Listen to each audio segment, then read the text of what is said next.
اعوذ باللہ من الشیطان الرجیم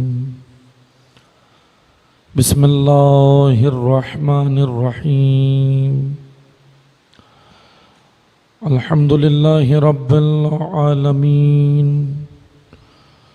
الصلاة والسلام علی اشرف الانبیاء والمرسلین وخاتم النبیین سیدنا و مولانا علی رسولہ الکریم واہل بیتہ الطیبین الطاہرین المعصومین المظلومین اما بعد قال اللہ تبارک و تعالی فی کتابہ المجید وفرقانہ الحمید بسم اللہ الرحمن الرحیم انما یرید اللہ لیذہب عنکم الرجس اہل البیت ویطہرکم تطہیرا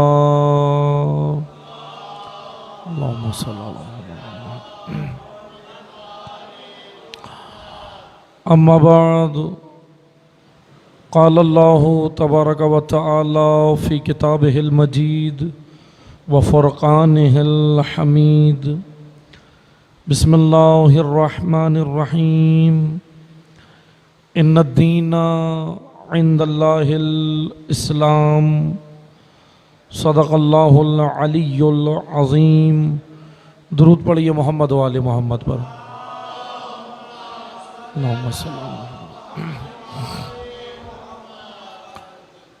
شکر گزار ہیں خداوند تبارک و تعالیٰ کی بارگاہ میں کہ خداوند متعال نے ہم سب کو ذکر نبی و آل نبی میں آنے کی، ذکر نبی و آل نبی کا اہتمام کرنے کی اور ذکر نبی و آل نبی آ کر پڑھنے کی، اس ذکر کو کرنے کی خدا نے ہم سب کو یہ سعادت، یہ توفیق عطا فرمائی اور ہم سب اس توفیق الہی پر بارگاہ الہی میں شکر گزار ہیں۔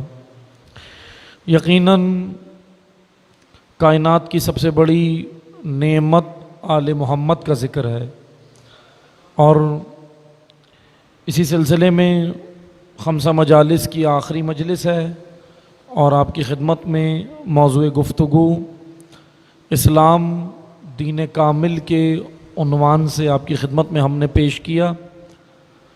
آج اس سلسلے کی 5ویں اور آخری مجلس ہے۔ میں کوشش کروں گا کہ آج مزید طالب علمانہ عرائض آپ کی خدمت میں پیش کیے جا سکیں۔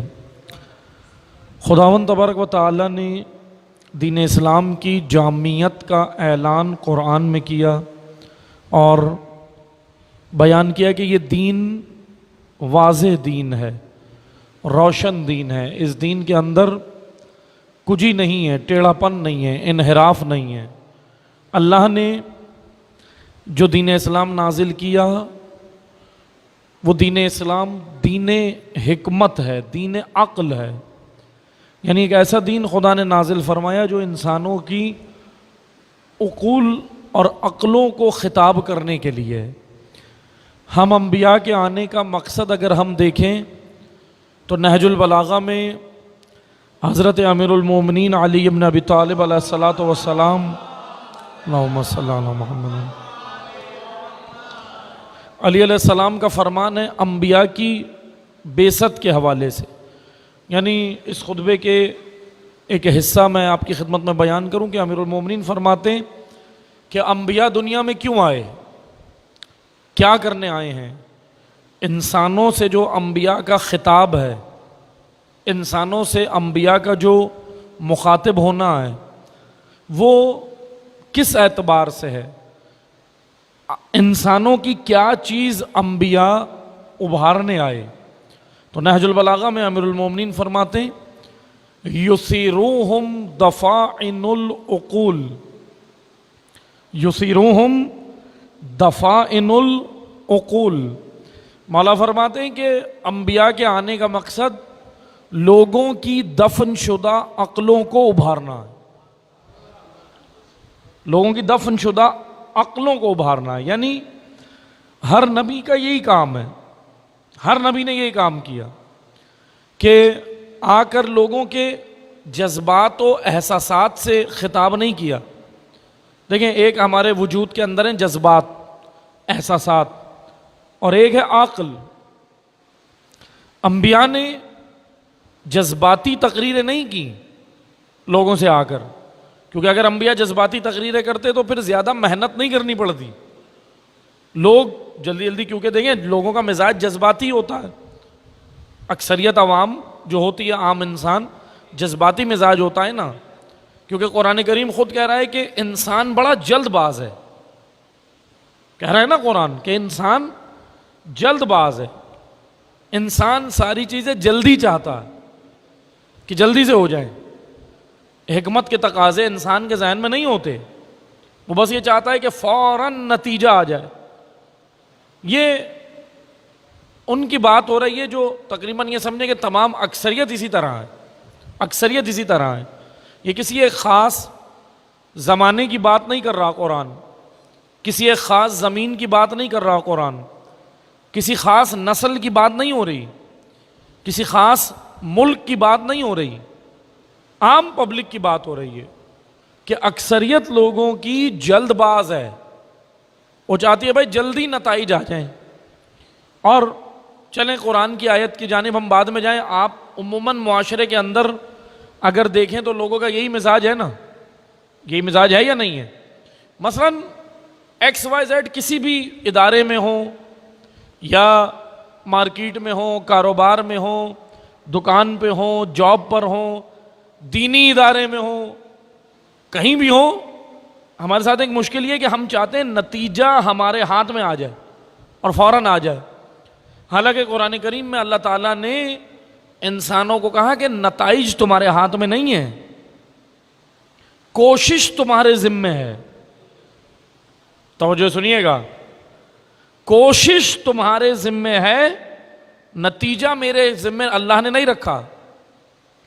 یعنی خدا نے کہا آپ کوشش کرو، کوشش کرو. معاشروں کے اندر اگر بگاڑ پیدا ہو جائے آپ کوشش کرو. ہم کیا کرتے ہیں؟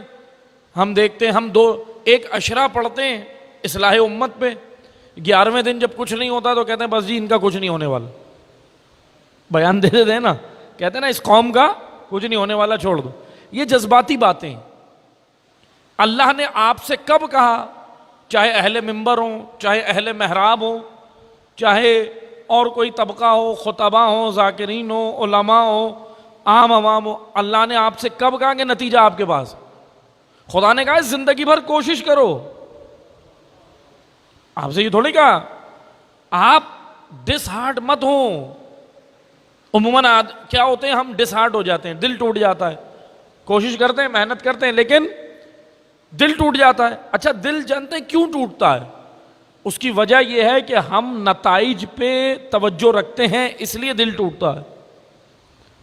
ایک بنیادی وجہ یہی ہے کہ ہم رزلٹ کے اوپر، نتائج کے اوپر توجہ زیادہ رکھتے ہیں، کام کے اوپر کم رکھتے ہیں، کوشش کے اوپر کم رکھتے ہیں، نتیجوں پہ زیادہ رکھتے ہیں. اسی لیے اللہ تعالیٰ نے کسی بھی نبی کو دنیا میں جب بھیجا ہے، انبیاء کے ذمے کوشش رکھی، کوشش کرتے رہو. انبیاء کو یہ نہیں کہا کہ تم یہ معاشرے کو سیدھا کر دو گے، تم کھڑا کر دو گے، تم 100% معاشرے کو کر دو گے. نہیں، کہیں نہیں کہا خدا نے. ورنہ آپ دیکھیں حضرت نوح علیہ السلام نبی خدا 950 سال تبلیغ، 950 ایئرز، 950 سال. کتنا بڑا عرصہ ہوتا ہے، کتنا بڑا عرصہ ہوتا ہے. یعنی تقریباً 1000 سال حضرت نوح نے کوشش کی ہے، کوشش، تبلیغ، اللہ کی راہ میں جہاد، کوشش، اسٹرگل، محنت. کتنے عرصے کیا؟ 1000 سال، تقریباً 950 سال. نتیجہ کیا تھا؟ نتیجہ یہ تھا کہ حضرت نوح کی کشتی بھی نہیں بھری. نجات پانے والوں کے لیے جب کشتی انہوں نے بنائی، حضرت نوح علیہ السلام نے جب کشتی بنائی، کتنے لوگ کشتی میں آئے؟ کتنے آئے؟ کہ انسان پورے نہیں تھے، پھر جانوروں کے جوڑے جوڑے حضرت نوح نے بھرے اور اس طرح کشتی بھری ہے، ورنہ اتنے لوگ بھی نہیں تھے کہ ایک کشتی بھر جاتی۔ 950 سال تبلیغ کا نتیجہ ہے یہ، 950 سال تبلیغ کا نتیجہ یہ ہوا کہ ایک کشتی بھی نہیں بھری ہے۔ لیکن کیا اللہ نے اس نتیجے کے عوض حضرت نوح علیہ السلام کی معاذ اللہ مذمت کی کہ تم نے کشتی نہیں بھری، تم نے کوئی تبلیغ نہیں؟ اللہ نے مذمت تو کجا، بلکہ حضرت نوح کی حمد و ثنا کی۔ اس محنت پہ، اس کوشش پہ اللہ نے حضرت نوح کی بلکہ تعریف کی، اپنے نبی کی تعریف کی اللہ نے قرآن میں۔ کیوں؟ کیونکہ خدا بتا رہا ہے کہ دیکھو اے نوح، تمہارا کام تھا کوشش کرنا، اور تم نے 950 سال اللہ کی راہ میں انتھک محنت کی۔ اس محنت پہ خدا ان کی تعریف کر رہا ہے، کیونکہ نتیجہ تمہارے ہاتھ میں نہیں ہے، نتیجہ اللہ کے ہاتھ میں ہے، نتیجہ خدا کو پتا ہے کیا ہونا ہے۔ آپ کا کام ہے کوشش کرنا، صحیح کرنا، محنت کرنا۔ امام حسین کیا کرنے نکلے تھے؟ کوشش۔ کربلا کیا ہے؟ آپ مجھے بتائیں، ورنہ ظاہری طور پہ کیونکہ ہمارا جذباتی مزاج ہے نا سب کا، ظاہری طور پہ جب امام حسین شہید ہو گئے تو سارے لوگ صحیح ہو گئے تھے، معاشرہ صحیح ہوا تھا؟ بلکہ تاریخ میں، چلے میں آپ کو تاریخ بتاتا ہوں، جب چوتھے امام کا دور آیا نا بعد کربلا، 35 سال، کتنے؟ 35 ایئرز، 35 سال، تو 35 سالہ دور یہ تھا کہ چوتھے امام کو وہ معاشرہ جو تھا نا، معاشرہ اتنا پستی میں چلا گیا تھا کہ چوتھے امام نے اس طرح اس معاشرے کو اٹھایا جیسے رسول اللہ نے جاہلیت سے نکالا تھا۔ یہ حالت ہو گئی تھی بعد کربلا لوگوں کی، یہ میں نہیں کہہ رہا، تاریخ کہہ رہی ہے، یہ حالت ہو گئی تھی۔ تو اس کا مطلب کربلا اگر ہم نتیجے کے اعتبار سے دیکھیں تو شہادت کا، امام حسین شہید ہو گئے، 72 شہید ہو گئے، نتیجہ تو کچھ بھی نہیں آیا، الٹا سب پستی میں ہی چلے گئے۔ تو ظاہری طور پہ نتیجہ کچھ آیا نہیں، ظاہری طور پہ نظر نہیں آیا۔ لیکن ہاں، امام حسین کی پلاننگ لانگ ٹرم، ایک لمبی پلاننگ تھی۔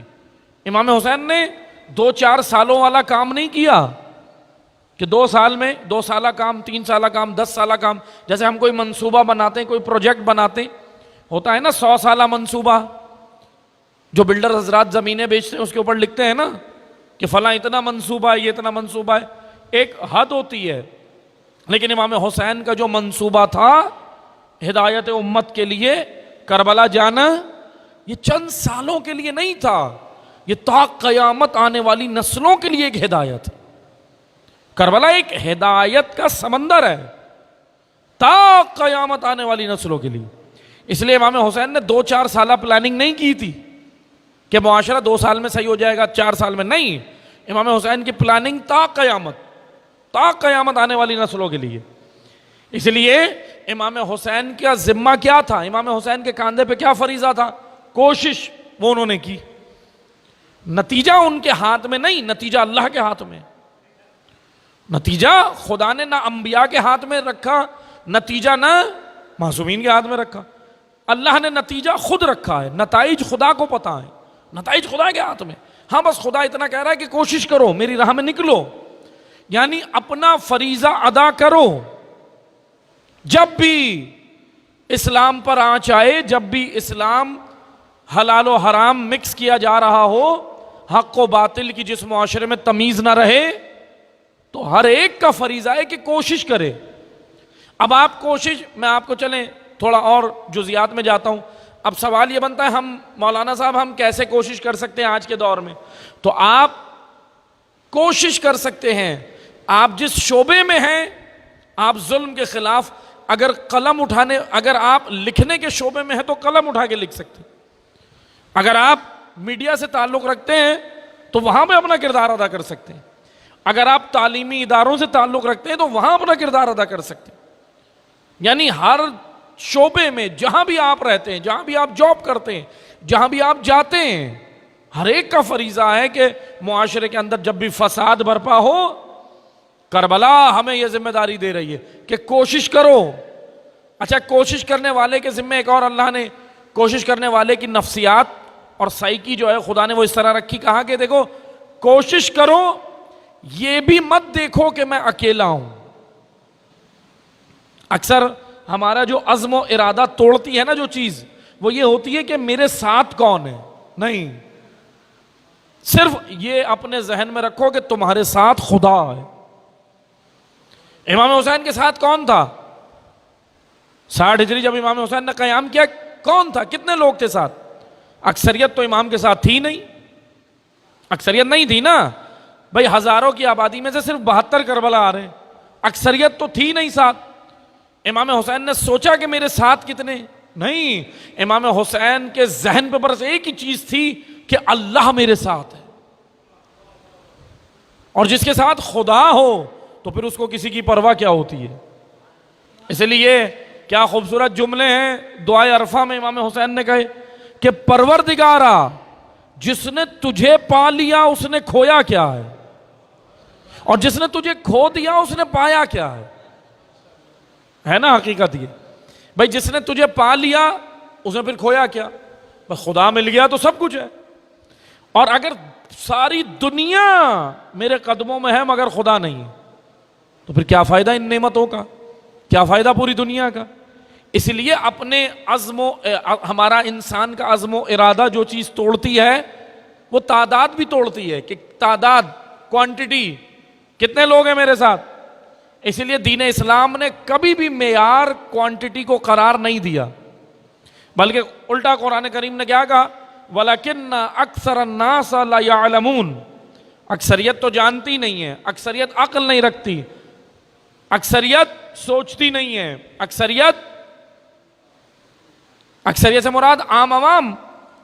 اچھا، اس اکثریت کو نہج البلاغہ کی اصطلاح میں ایک اور جملہ سنیں.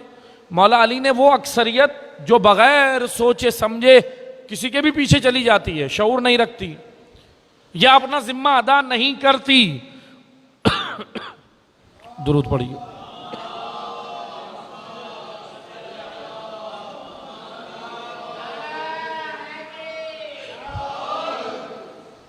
وہ اکثریت جو بغیر شعور کے کسی کے بھی پیچھے چلی جاتی ہے، اس اکثریت کو نہج البلاغہ میں مولا علی کی اصطلاح ہے، ٹرم ہے، یاد کر لیں.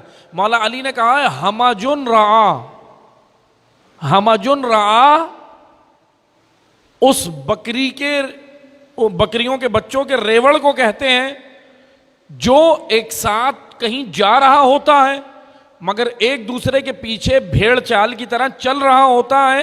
مقصد کسی کو بھی پتہ نہیں ہوتا، مقصد کسی کو پتہ نہیں ہوتا، بس چل رہے ہوتے ہیں ایک دوسرے کو دیکھا دیکھی. ایسے بکریوں کے یا بھیڑوں کے بھیڑیں ہوتی ہیں نا چھوٹی بھیڑوں کے، ایسے ریوڑ کو عربی زبان میں ہمجن رعا کہتے ہیں. ہمجن رعا.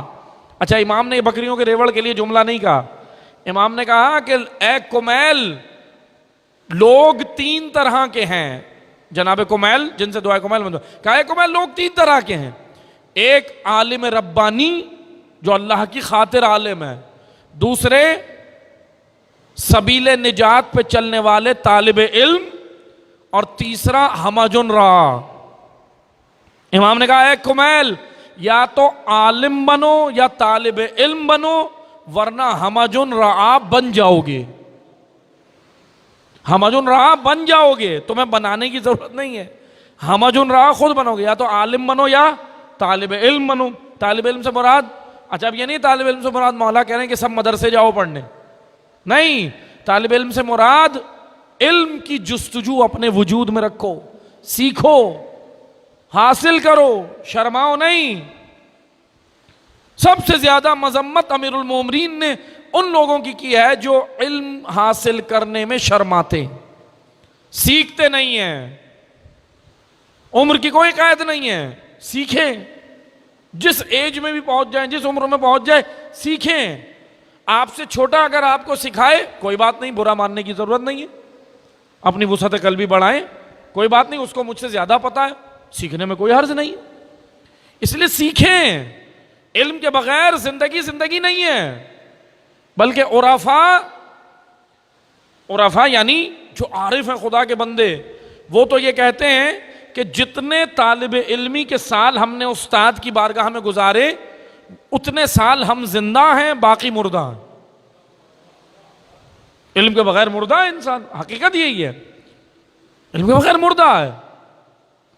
ایک قبرستان تھا، وہاں سے گزر ہوا، ایک عارف خدا تھے، ان کے ساتھ ان کے شاگرد بھی تھے. ایک قبرستان تھا، وہاں سے گزر ہوا تو وہاں دیکھا لوگوں کی عمریں لکھی ہوئی ہیں. عمریں لکھی ہوئی تھی، جیسے تختی لگتی ہے نا قبرستان پہ.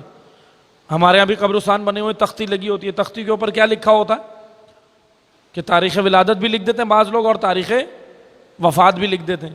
تو اس سے پتہ چل رہا ہوتا ہے بھائی اتنے سال یہ زندہ رہے. وہاں پر ایک رواج تھا اس جگہ پہ کہ اس تختی کے اوپر عمر لکھی جاتی تھی کہ یہ کس ایج میں انتقال اس نے کیا. عمر.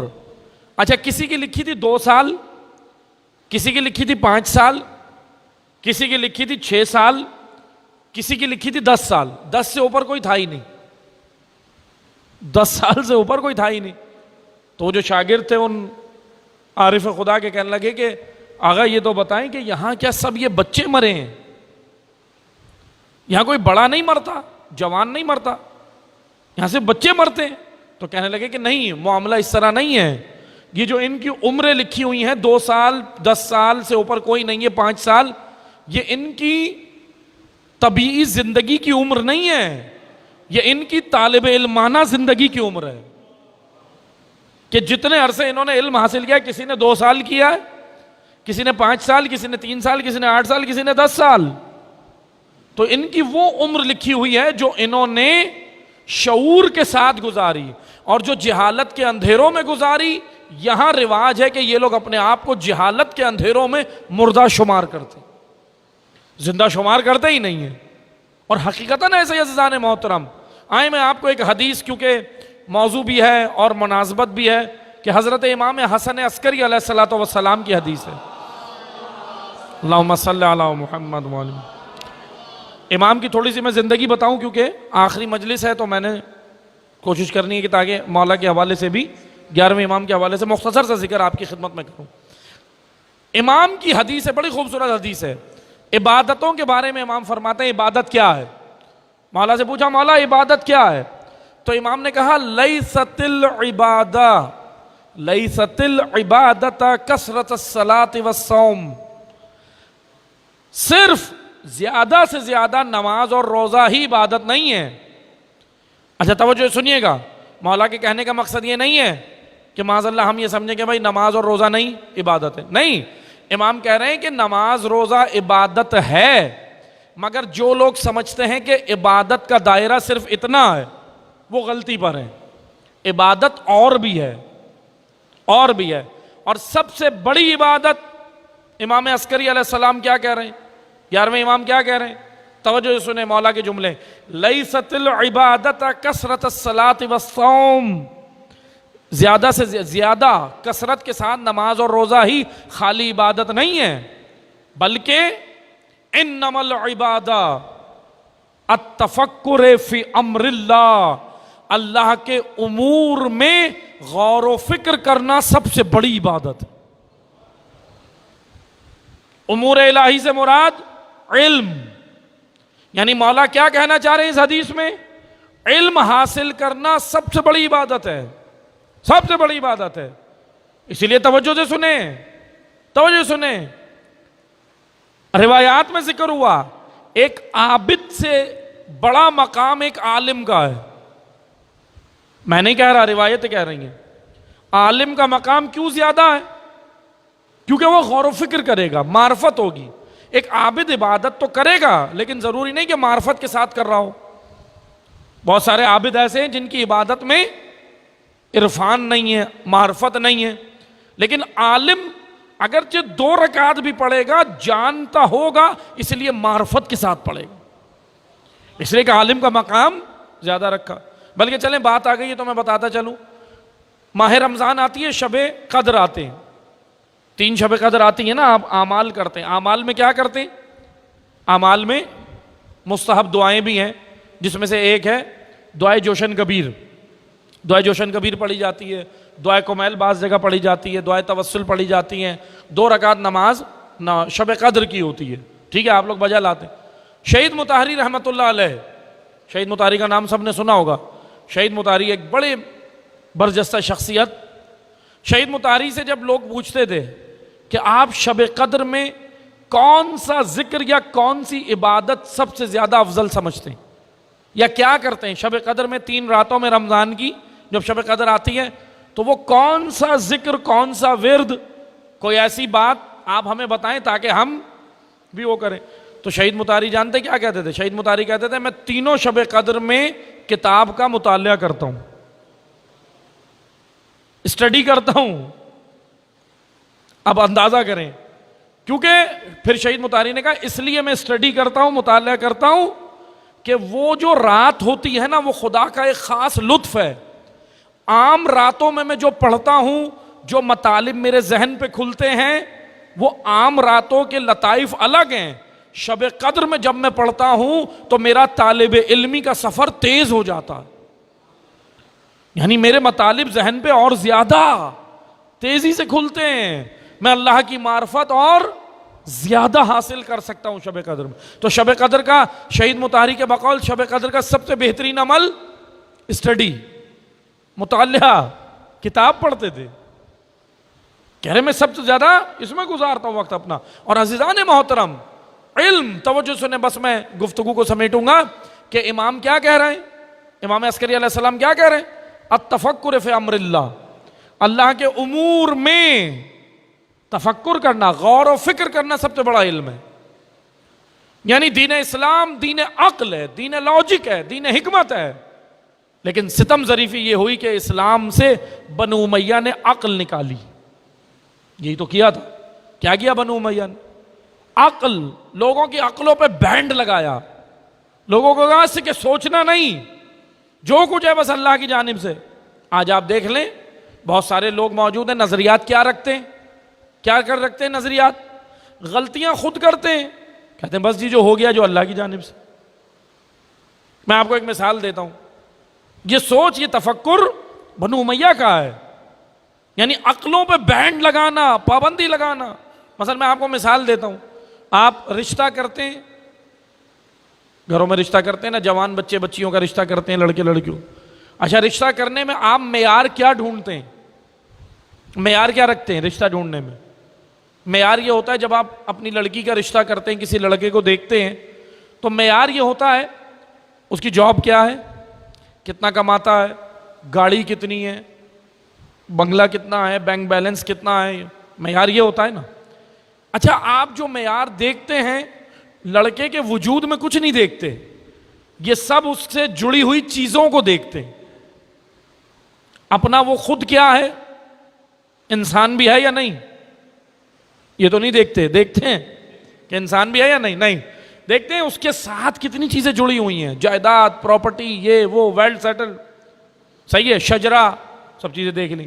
اچھا، ہوتا کیا ہے، خدا نہ خواستہ اب دیکھیں بہت سارے مسائل ہیں نا آج کل، آپ دیکھ رہے ہیں نا طلاق تک نوبتیں آ جاتی ہیں. کیوں اتنے مسائل ہو رہے ہیں؟ اس کی بنیادی وجہ میں ابھی آپ کو بتاتا ہوں کیا وجہ.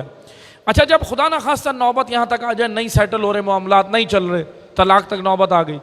اب جب خدا نہ خواستہ کوئی مسئلہ ہو جائے، لڑکی گھر آ جائے، تو پھر جب ماں باپ سے پوچھا جائے کہ بھائی کیا مسئلہ ہے، کیا ہوا، تو پھر کیا کہتے ہیں؟ بس جی اللہ کو جو منظور تھا وہ ہوا. یہی کہتے ہیں نا.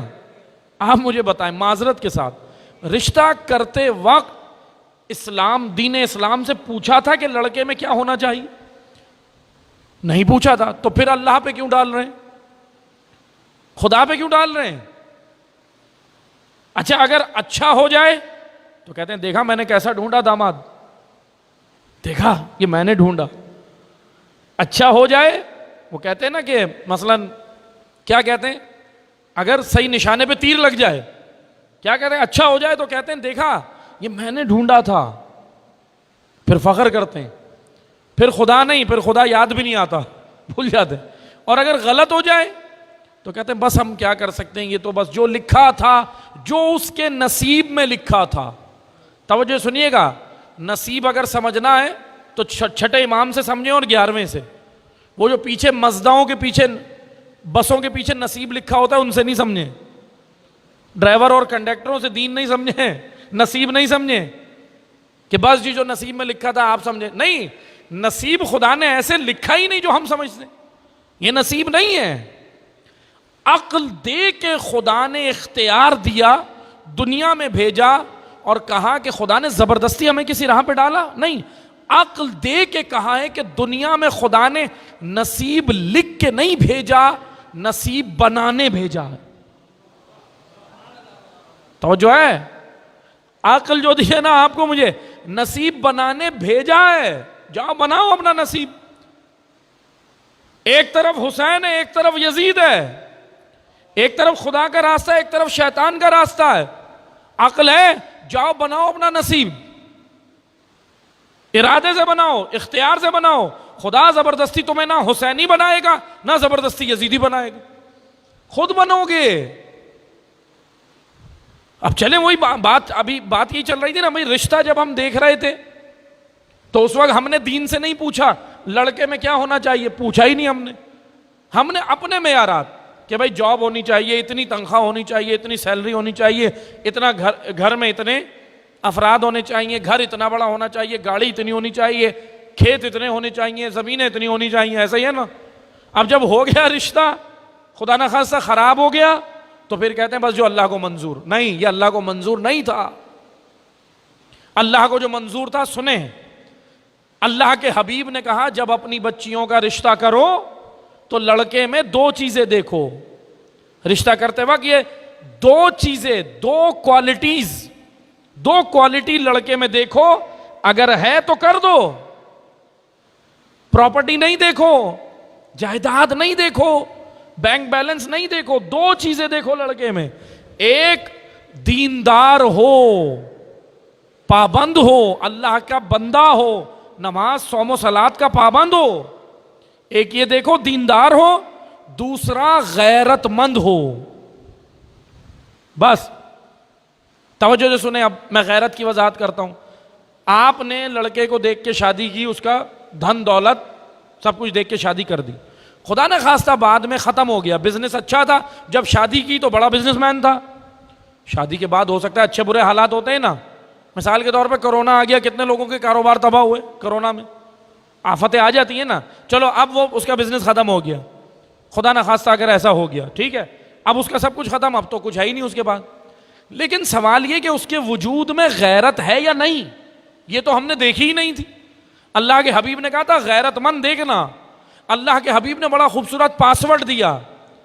وہ یہ دیا کہ دیکھو اگر غیرت مند ہوگا تو کبھی بھی فاقوں میں بھی نہ ہاتھ پھیلائے گا نہ تمہاری بیٹی کو مانگنے دے گا. غیرت مند ہوگا نا، اندر غیرت ہوگی. اسی لیے جائیداد نہیں دیکھو، غیرت دیکھو. خوددار ہے، عفیف ہے، پاک دامن ہے، ورنہ کیا کرے گا. معذرت کے ساتھ آج جو مسائل ہو رہے ہیں کیا ہو رہے ہیں؟ یہی تو ہو رہے ہیں. وہ شوہر کیا کہتا ہے، بیوی کو کیا کہتا ہے؟ اگر میکے میں کچھ دیکھ لے، اول تو معذرت کے ساتھ میکے وہاں پہ سسرال میں جاتے ہی انہی کاموں کے لیے نظریں دوڑانے کے سسرال میں کیا ہو رہا ہے، الماری کیسے آ رہی ہے، صوفہ سیٹ کہاں سے آ رہا ہے، کتنے کا خریدا، فریج کتنے کا لیا، ٹائلیں کیسے لگ رہی ہیں، بیسیاں کتنی ڈالی ہوئی ہیں، کب نکلنے والی ہے سسر کی بیسی، کب ساس کی بیسی. یہ سارا دماغ اس کا چل رہا ہوتا.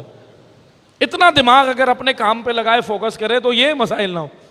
اول تو یہ جاتا ہی سسرال انہی کاموں کے لیے، اور پھر جب چلا گیا بیٹھ کے دیکھتا. اچھا بیچارے ساس سسر خوش ہو رہے ہوتے ہیں کہ داماد ہے، اتنا زیادہ آتا ہے بیٹی کو لے، وہ تو بیٹی کی محبت میں بیچارے کہ چلو لے کے آ رہا ہے، خوش ہوتے ہیں، لیکن انہیں کیا پتا اندر کیا پک رہا ہے. ساری چیزیں دیکھ کے جاتا ہے، پھر اس کے بعد آپ کی بیٹی پہ پریشر ڈالتا ہے، جاؤ ابا سے بولو یہ لے کے آؤ، اب یہ مسائل ہو رہے ہیں، میرے ساتھ یہ مسئلہ ہے، میں تو قرضے میں ہو گیا، یہ کرو وہ کرو. یہ ہے جس کے اندر غیرت نہ ہو، اس کی علامتیں ہیں. غیرت مند کبھی بھی ہاتھ نہیں پھیلائے گا، خوددار ہوگا. خوددار، اللہ کے حبیب نے کہا لڑکے میں غیرت دیکھو. غیرت. معذرت کے ساتھ ہم نے دینی معیارات پہ رشتے نہیں کرتے. ان معیارات پہ رشتے کرتے نہیں ہیں، پھر کہتے ہیں بس اللہ کی جانب سے ہو۔ اللہ کی جانب سے کیسے ہو گیا؟ پہلے اللہ سے پوچھو تو کہ خدا نے کیا معیار رکھا ہے، شادی کا کیا معیار رکھا ہے، کس عمر میں کرنی ہے؟ عمریں نکل جاتی ہیں، بڈھا کر کے کرتے ہیں۔ جائیں میڈیکل سے پوچھیں، طلاق ہونے کی، طلاق کا ریشو بڑھنے کی ایک بنیادی وجہ، ایک وجہ یہ بھی ہے کہ جنسی تسکین پوری نہیں ہوتی، سیٹسفائی نہیں ہوتی۔ کیسے ہوگی؟ آپ نے اس سے 25 سال لڑکے کو کہا کہ ابھی سیٹل ہو جائے، سیٹل ہو جائے، سیٹل ہو جائے، 25 سال میں وہ ختم ہو گیا، میڈیکل کی روح سے ختم ہو گیا۔ 45 سال میں اس کی شادی ہو رہی ہے، چلو اچھا بچہ ہو بھی گیا، یہ بیچارہ 50 کا پہنچا، 5 سال کا بچہ ہوا، 50 میں یہ دنیا کو، اللہ کو پیارے ہو گئے۔ والد صاحب 50 میں اللہ کو پیارے ہو گئے، 5 سال کا بچہ، اس باپ کے سر سے، اس بچے کے سر سے باپ کا سایہ اٹھ گیا، مسائل شروع ہو گئے، یتیم ہو گیا۔ یہ سارے معاملات دیکھیں، دین اسلام اتنا خوبصورت دین ہے، اتنا خوبصورت دین ہے۔ اگر دین کہتا ہے کہ اس ایج میں شادی کرو تو لاجک ہے، لاجک، حکمت ہے۔ آج یورپ میں جائیں، یورپی ماہرین سے پوچھیں، امریکہ جائیں، امریکہ کے اندر ماہرین خود یہ کہہ رہے ہیں کہ اسلامی معیارات جو بتائے گئے ہیں شادی کے اور ایج کے، وہ درست ہیں۔ ہم نہیں کہہ رہے، کافر بھی کہہ رہا ہے آج، کیونکہ انہوں نے ریسرچ کی ہے، تحقیق کی ہے، انہوں نے سوچا کہ بھائی یہ کیسے ہو رہا ہے۔ اسلام نے اگر کہا کہ اس عمر میں لڑکے کی شادی کر دو، اس عمر میں لڑکی کی، تو کیا وجہ ہے؟ اچھا مجھے بتائیں، جیسے ہم سوچتے ہیں کہ بھائی ابھی کما تو لے، ابھی کچھ بن تو جائے، لیکن آپ مجھے بتائیں، ماں باپ زیادہ بچے کے بارے میں جانتے ہیں یا اللہ؟ تو پھر وہ تو کہہ رہا ہے اس عمر میں کر دو، جس عمر میں ہم کہہ رہے ہیں ابھی بچہ ہے، ابھی بچہ ہے، ابھی بچہ ہے۔ معذرت کے ساتھ دیکھیں، پاکیزہ جوان جانتے کون ہے؟ ابھی جوانان بیٹھے ہیں، خوش ہو جائیں، میں آپ کا وکیل بنا ہوا ہوں اس وقت۔ پاکیزہ جوان جانتے کون ہے؟ وہ ہے جو ماں باپ سے آ کے کہے میری شادی کروائیں، ماں باپ برا نہیں مانے، یہ پاکیزہ ہے، یہ گناہوں سے بچنا چاہتا ہے، جبھی تو آپ سے کہہ رہا ہے۔ جو نہیں کہہ رہا اس پہ شک کریں، جو شادی کا نام ہی نہیں لے رہا شک کریں۔ کیوں شک کریں؟ اس کی وجہ یہ ہے کہ دیکھیں اللہ نے وجود کے اندر شہوتیں رکھی ہیں، خدا نے رکھی ہیں۔ بھوک ایک شہوت ہے نا، بھوک، کھانا خود بھوک لگتی ہے یا نہیں؟ بھائی ہم رات کو کھانا کھا کے 12 بجے بھی رات کو کھا کے لیٹ گئے، صبح اٹھے 7 بجے، آٹومیٹکلی بھوک لگے گی؟ کہاں گیا کھانا؟ خدا نے ایسا سسٹم رکھا ہے، ہضم ہو گیا، میدے نے اس کو بنا دیا، گرائنڈ کر دیا۔ اچھا بھوک ایک شہوت ہے، بھوک ایک چاہت ہے، اٹھتی ہے نا اندر۔ بھوک کی تسکین کے لیے آپ کو کیا کرنا پڑتا ہے؟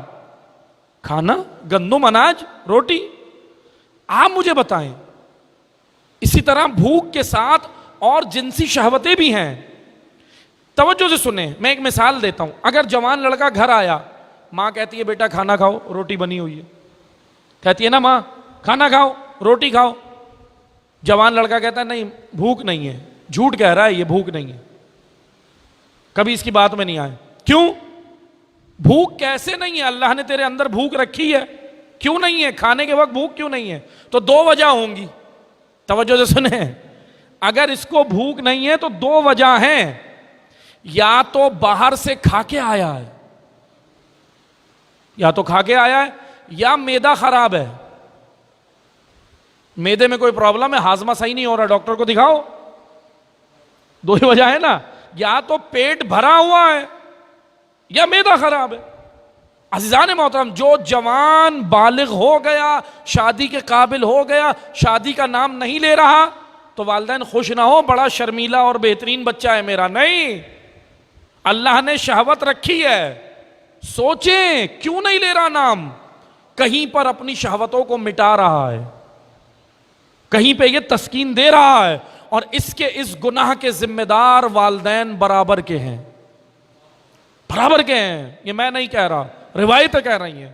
جس عمر میں یہ پہنچ جائے، باپ کے کاندھے پہ اللہ نے فریضہ رکھا۔ مولا علی فرماتے باپ کے فرائض میں سے ایک فریضہ یہ ہے کہ جب بچہ پیدا ہو اس کا اچھا نام رکھے، پہلا فریضہ باپ کا۔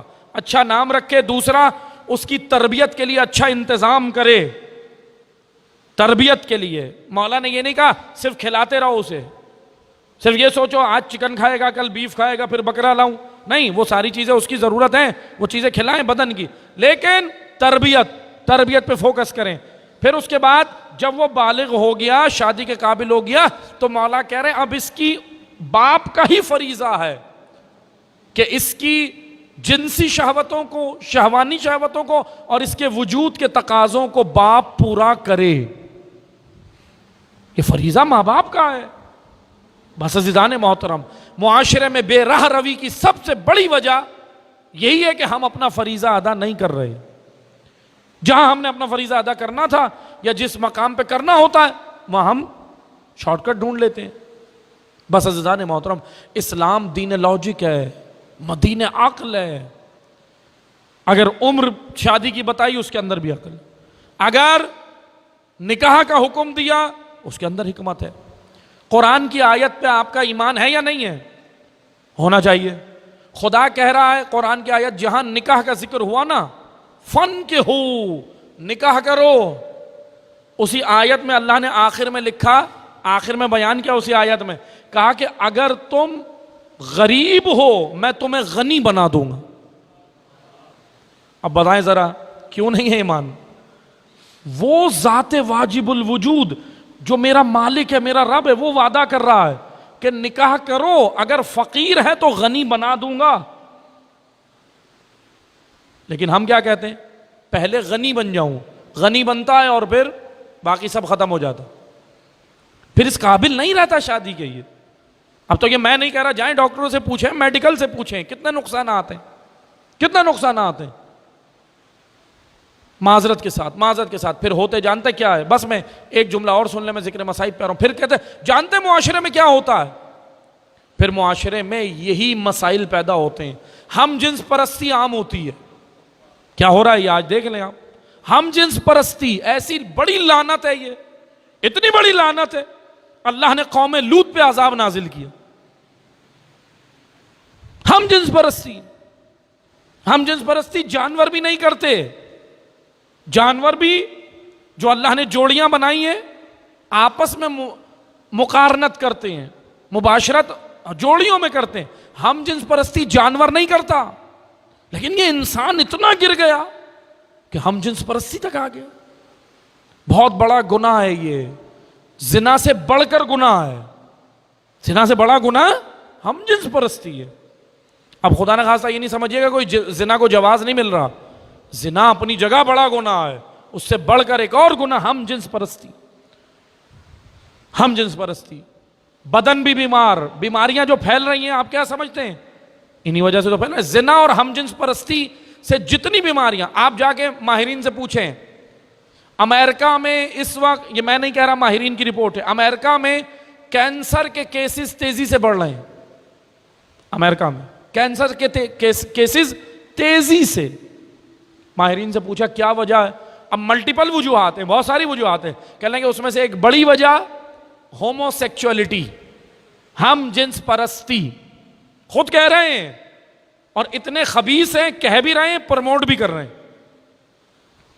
جان بھی رہے ہیں کہ اس سے کتنے مسائل ہو رہے ہیں، بیماریاں ہو رہی ہیں، نسلیں تباہ ہو رہی ہیں، لیکن خود ہی پروموٹ بھی کر رہے ہیں۔ ہیومن رائٹس کے نام پہ ادارے بنا کے جوانوں کے مائنڈ بنا رہے ہیں۔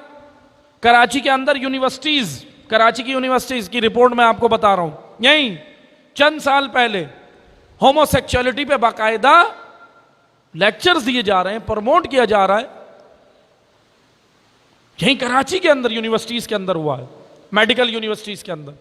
اور اس سے بڑھ کر یہ کام ہوا یہاں پر کہ لڑکے لڑکیوں کی گیدرنگ تھی، وہاں پہ لیکچر دیا فارنر نے، آ کے باہر سے جو فارنرز آتے ہیں انگریز، اس نے لیکچر دیا اور اس نے ٹیبلٹ بھی بانٹی ہیں۔ ٹیبلٹ کون سی ٹیبلٹ بانٹی ہیں؟ کنواری لڑکیوں کو بچہ گرانے کی ٹیبلٹ بانٹی ہیں، کراچی کی یونیورسٹی میں ہوا آج سے 2 سال پہلے، بچہ گرانے کی ٹیبلٹ بانٹی ہے۔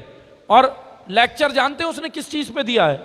لیکچر، کراچی کی بڑی یونیورسٹی ہے، بڑا نام ہے میڈیکل کی، اس نے لیکچر دیا ہے کہ آپس میں ایک جوان لڑکے اور لڑکی نے ریلیشن ناجائز تعلقات بنانا کیسے ہے، اس کے ٹرکس دے کے گیا ہے، ٹرکس. یہیں اسلامی جمہوریہ پاکستان اسلام کے نام پہ حاصل کی گئی ریاست میں اسلام کے اوپر کتنی بڑی یلغاریں آج. یہ ساری چیزیں میں آپ کو اس لیے بتا رہا ہوں، یہی وہ منکرات ہیں جس کے لیے حسین ابن علی اٹھے ہیں. کربلا ان ساری چیزوں کے خلاف تو ہے. اگر خدا نخواستہ میں عزاداری میں آ کر بھی ان چیزوں کے خلاف نہیں ہو رہا تو میں کر کیا رہا ہوں پھر؟ عزاداری مجھے ان منکرات سے نفرت کرانے کے لیے، اللہ سے محبت کرانے کے لیے، حلال کے قریب کرنے کے لیے، حرام سے دور کرنے کے لیے. یہ مقصد ائمہ ہے، یہ مقصد اعضاء ہے. یہی آپ کے ہمارے یہاں اپنے شہر میں یہ واقعات ہو رہے ہیں. یہ تو وہ سمجھے کہ یہ تو وہ نیوز ہے جو ہم تک پہنچ گئی. کتنی ایسی نیوز ہوں گی جو ہمیں پتہ ہی نہیں ہے، ہم لوگوں کو پتہ بھی نہیں ہے کہ تعلیمی اداروں میں کتنی بڑی بڑی یلغار ہیں. کنوارے لڑکے لڑکیوں کو ٹیبلٹ بانٹی ہیں، فری میں بانٹی ہیں. جاؤ ریلیشن بناؤ اور ٹیبلٹ کھاؤ، بچہ گر جائے گا. ٹرکس بتائے اس نے، پوائنٹس بتائے کیسے آپس میں ایک دوسرے کو قریب کرنا ہے. میں آسان زبان میں کہوں یا مارکیٹ کی زبان میں کہوں، کیسے لڑکی پٹانی ہے، جوانوں کو ٹرک بتا رہا تھا. اس کو کیا کہتے ہیں ہم آج کل؟ اس کو نام دیتے ہیں لو گرو. وہ لو گرو نہیں تھا، فحاشی کا گرو تھا. فحاشی گرو. گرو کسے کہتے ہیں؟ استاد کو. تو یہ گرو ہے لیکن فحاشی کا بتا کے گیا ہے باقاعدہ. اور یہ میں وہی کہہ رہا ہوں کہ یہ تو وہ نیوز ہے جو ہم تک پہنچ گئی. بہت ساری نیوز تو ہم تک آئی نہیں ہے، پتہ ہی نہیں ہے ہم لوگوں کو کیا ہو رہا ہے. بہت سارے مسائل ہیں. بس عزیزان محترم، ہوشیاری، عزاداری ہمیں بیدار کرنے کے لیے، اور بیداری جب ہی آئے گی جب ہم میں شعور آئے گا. شعور جب آئے گا جب علم کی جانب رغبت کریں گے. امام عسکری کہہ رہے ہیں اللہ کے امور میں غور و فکر کرو. سب سے بڑی عبادت علم حاصل کرنا ہے. علم کے میدان میں آگے آئیں. اسلام علم حاصل کرنے کا کہتا ہے، فحاشی کا نہیں. فحاشی سے روکتا ہے. جوان بچیاں، لڑکیوں کو بھی اسلام نے کہا علم حاصل کرو، جائیں یونیورسٹی، جائیں کالج. اسلام نہیں روکتا، مگر حجاب میں جاؤ، شرعی حجاب میں جاؤ. اپنے پردے کی حفاظت کرو، نامحرم سے بچو. کیوں؟ اس لیے کہ تم کنیز زینب ہو. تمہاری گود اگر پاکیزہ رہے گی تو تمہاری گود میں جو پلے گا وہ ناصر مہدی بنے گا. یہ ماں کا مقام ہے، یہ ایک بیٹی کا مقام ہے، یہ عورت کا مقام ہے. عورت کو اس کے مقام سے گرانے والے یہی ہیں. یورپی mindset, American mindset. یہ عورت کو انہوں نے گرا دیا مقام سے. اسلام نے عورت کو مقام دیا تھا. اسلام نے عورت کو کوثر کہا، کوثر. اسلام نے عورت کو پاکیزہ شجرہ دیا. نبی کی نسل کو، پاکیزہ شجرے کو، سادات کو، پاکیزہ شجرے کو اللہ نے سیدہ کے بطن سے چلایا، پاکیزہ بطن سے چلایا. عورت کو مقام اگر کسی نے دیا تو وہ اسلام ہے. اسلام کے علاوہ کسی نے نہیں دیا عورت کو مقام. سب نے ڈیگریڈ کیا. سب مذاہب نے عورت کو پاؤں کی جوتی بنا کے رکھا. دیکھیں آپ جا کر اٹھا کر پڑھیں. اسی لیے عزیزان محترم بس توجہ سنیں، یہی وہ منکرات ہیں جس کے بارے میں میں نے ابھی گفتگو کی. یہی وہ منکرات ہیں، یہی وہ برائیاں ہیں جن کے خلاف حسین ابن علی 60 ہجری میں اٹھے، کربلا گئے. اور ہاں آپ دیکھیں اس فریضے کو ادا کرنے کے لیے صرف حسین نہیں گئے، حسین کی بہن بھی ساتھ گئی. عورت ہے نا لیکن اپنا فریضہ جانتی. عورتوں کے فرائض بھی اللہ نے رکھے ہیں. یعنی آپ دیکھ لیں مدینہ کے بڑے بڑے مرد تھے بیٹھے ہوئے تھے، مکہ میں بڑے بڑے مرد بیٹھے ہوئے تھے، اسلام کے دفاع کے لیے نہیں اٹھے. اسی لیے اللہ تعالیٰ نے ایک قانون رکھا ہے.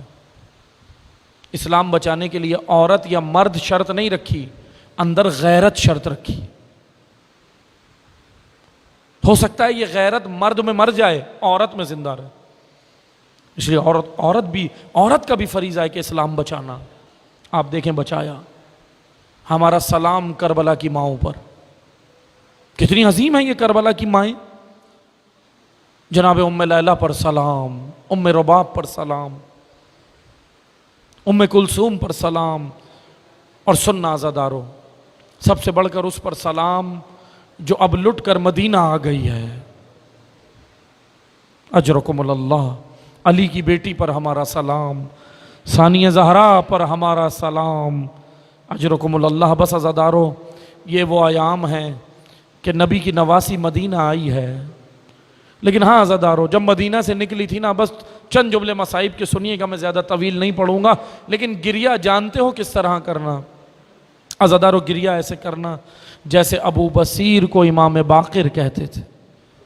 امام باقر کہتے تھے ابو بصیر تم رو نہیں رہے؟ ابو بصیر نے کہا مولا رو رہا ہوں۔ کہا ابو بصیر ایسے نہیں جیسے بوڑھی ماں جوان بیٹے پہ روتی۔ اجرکم اللہ، اجرکم اللہ۔ سیدہ آپ کا گریہ قبول کریں، بس چند جملے سنیے گا۔ علی کی بیٹی رہا ہوئی، رہا ہو کے سید سجاد نے کہا پھوپھی اماں، ایک راستہ کربلا جاتا ہے، ایک مدینہ جاتا ہے۔ کہا بیٹا سجاد، پہلے کربلا جاؤں گی، پہلے بھیا کی قبر پہ جاؤں گی۔ عزادارو، بھائی کی قبر پہ آئی، پہلے بھائی کی قبر پہ گریہ سننا ہے، پھر اس کے بعد مدینے کے دو چند جملے سننا مصائب کے۔ جیسے ہی چہلم منانے کربلا آئی ہے نا، 40 کے لیے کربلا آئی ہے نا، علی کی بیٹی گئی بھیا کی قبر پہ، جا کے کہتی ہے بھیا میں نے وعدہ نبھایا ہے۔ اجرکم اللہ، بھیا میں نے وعدہ نبھایا، بھیا دین بچایا، بھیا سجاد کو بچایا، بھیا میں نے سب کچھ سنبھالا، بھیا میرا پردہ لٹ گیا، لیکن ہاتھ جوڑ کے کہتی ہے بھیا مجھے معاف کرنا، آپ کی امانت سکینہ کو نہیں بچا سکی۔ اجرکم اللہ۔ کہا بھیا 4 سالہ بچی کو نہیں بچا سکی، زندان میں سو گئی، بھیا بابا بابا کی صدائے دیتے ہوئے دنیا سے گئی۔ اجرکم اللہ۔ بس عزادارو، آخری جملے سننا۔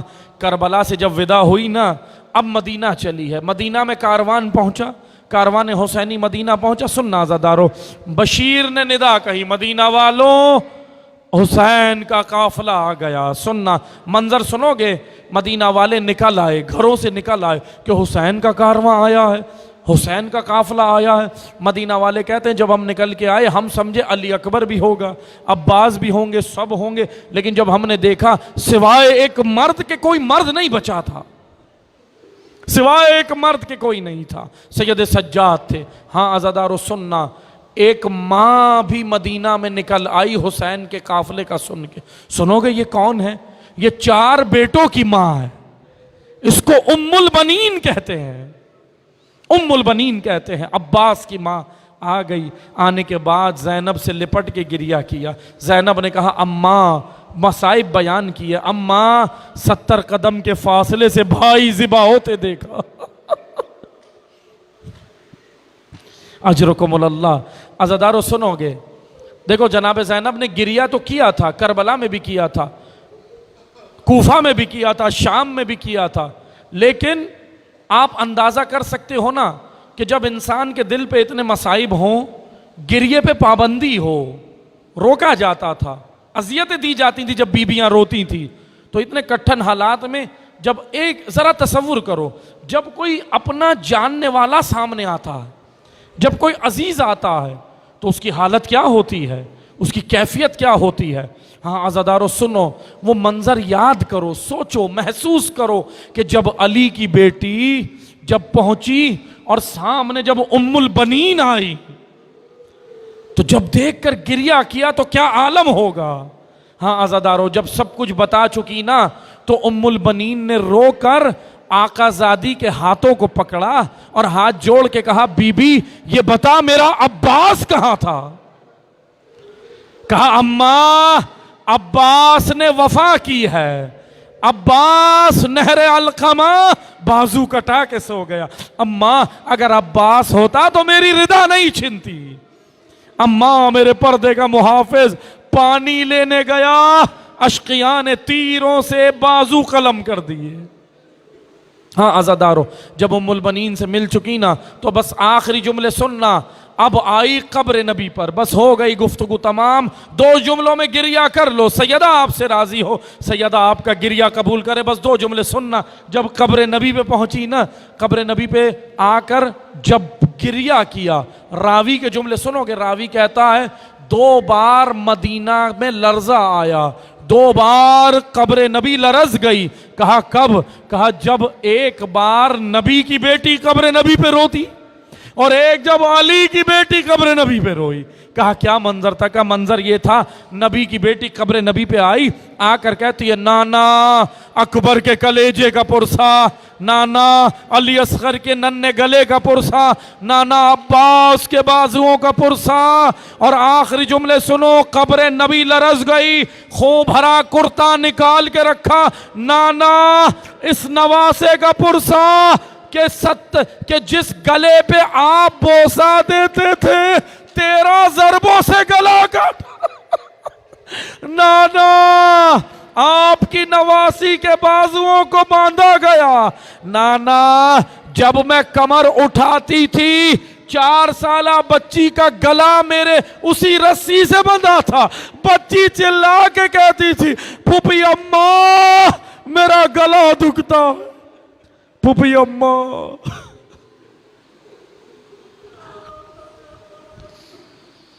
انا للہ و انا الیہ راجعون. وَسَيَعْلَمُ الَّذِينَ ظَلَمُوا أَيَّ مُنْقَلِبٍ يَنْقَلِبُونَ